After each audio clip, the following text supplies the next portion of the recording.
Salam Pancasila. Saya akan melanjutkan argumen kami dalam tim pro yang mendukung mosi perdebatan kita kali ini, di mana Dewan ini percaya KPK seharusnya tidak dijadikan anggota aparatur sipil negara.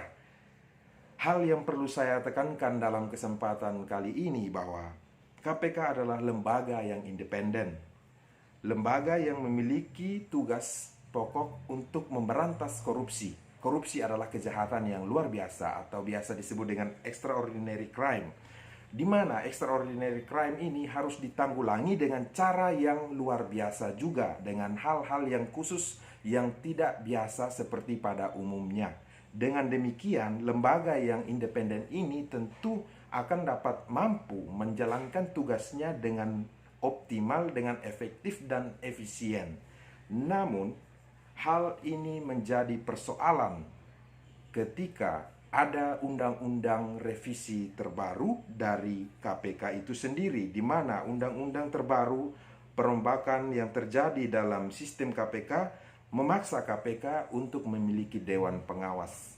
Dewan Pengawas ini berfungsi untuk mengawasi setiap tugas wewenang yang dijalankan oleh KPK. Otomatis tugas yang akan dijalankan akan terbatas apabila disetujui oleh Dewan Pengawas atau tidak. Yang kedua, pegawai KPK harus dialihkan menjadi pegawai ASN, di mana pegawai ASN memiliki keterbatasan pula. Keterbatasan dalam hal ini yaitu tunduk pada kekuasaan eksekutif, masuk dalam jajaran birokrasi, di mana birokrasi yang berbelit-belit akan mengganggu efektivitas dari tugas pokok KPK itu sendiri. Lebih lanjut, saya mengutip dengan merujuk pada prinsip bahwa KPK dengan perubahan yang terjadi telah melanggar atau bertentangan kembali dengan prinsip United Nations Convention Against Corruption atau UNCAC, di mana fenomena ini sebenarnya menjadi sebuah ironi. UNCAC dibentuk dengan berpatok pada KPK itu sendiri. KPK berdiri lebih dahulu dari UNCAC. UNCAC terbentuk dengan melihat kembali KPK. Namun fenomena ini menjadi suatu ironi karena KPK tidak lagi bertindak secara independen, malah tunduk pada suatu kekuasaan tertentu. Poin penting dalam argumen kali ini, saya menekankan secara rinci, secara eksplisit, bila mana status anggota KPK dialihkan menjadi pegawai aparatur sipil negara, maka setiap aparatur sipil negara tersebut harus siap ditempatkan di seluruh wilayah Indonesia.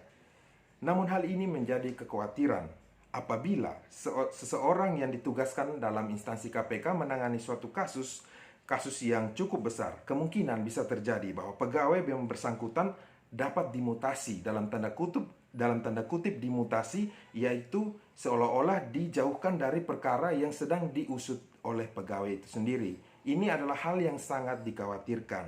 Selain daripada itu, yang kedua, kekhawatiran lain yang cukup mengganggu semangat kerja KPK adalah di mana status ASN ini hanya akan dijadikan pegawai pemerintah dengan perjanjian kerja atau P3K.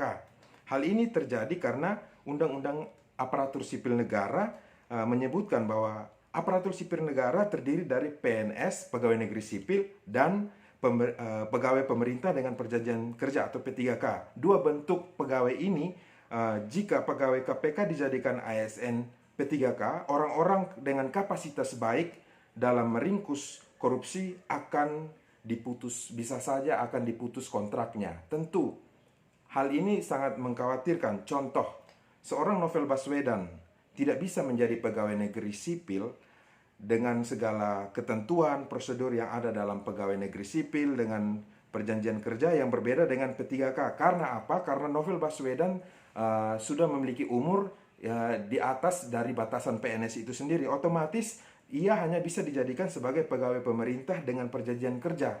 Perjanjian kerja ini tidak berlaku selama sesuai seperti PNS jangka waktunya yang panjang.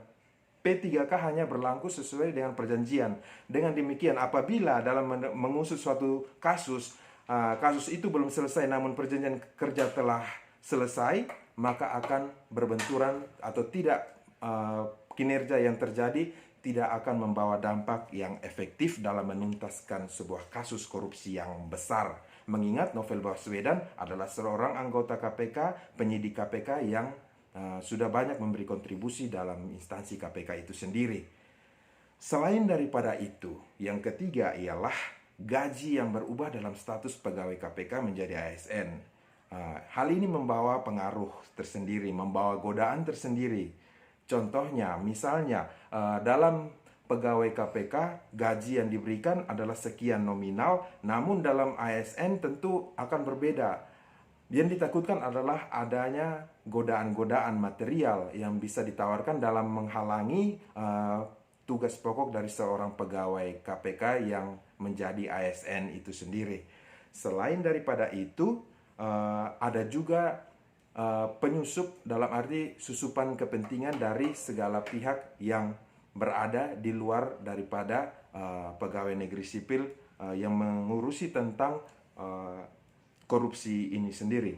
Oleh karena itu, dalam menutup argumen ini, kami akan memberikan saran apabila tetap mengikuti undang-undang revisi KPK, maka pemerintah seharusnya memikirkan agar memberikan peraturan pemerintah lanjutan agar aparatur sipil negara yang berkaitan dengan pengalihan ini dapat diberikan tugas yang eksklusif, dalam arti yang lebih khusus, extraordinary status, di mana aparatur sipil negara yang dengan predikat KPK ini berbeda dari aparatur sipil negara biasa, agar dengan tugas dengan kewenangan yang luar biasa ini dapat mengusut perkara yang luar biasa, sehingga membawa perubahan dengan pemberantasan korupsi yang semakin mengurang, kemajuan bangsa tercapai. Sekian dari kelompok kami.